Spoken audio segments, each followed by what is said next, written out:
has been streaming results from around the country which are not supported by Form 334A as is strictly required by the law.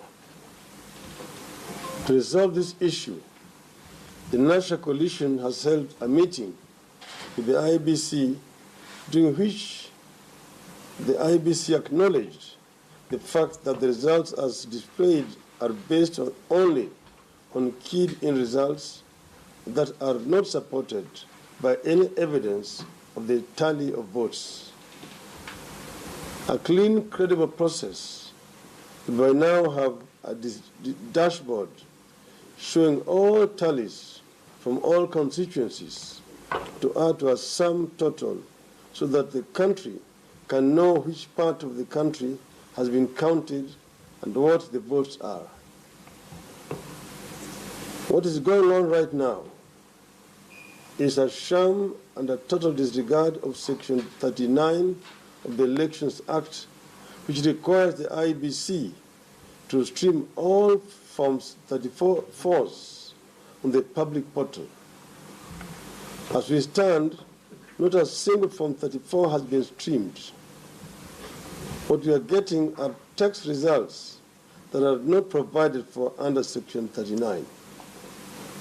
The Form 34s are not supposed to come after the results. They are supposed to accompany the results. 1 hour ago, the commissioners called for a meeting of all parties where these matters were raised.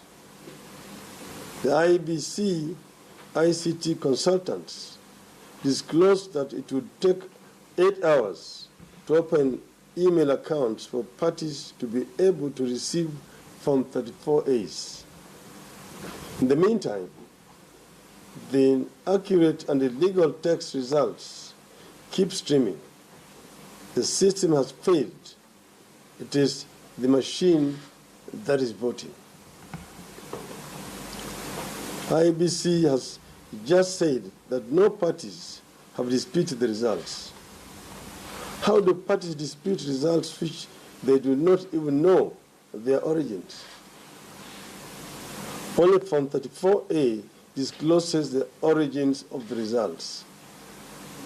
We therefore reject all the results streamed so far and demand that the IEBC produces Form 34As from all the polling stations before any further results are announced. End of the statement.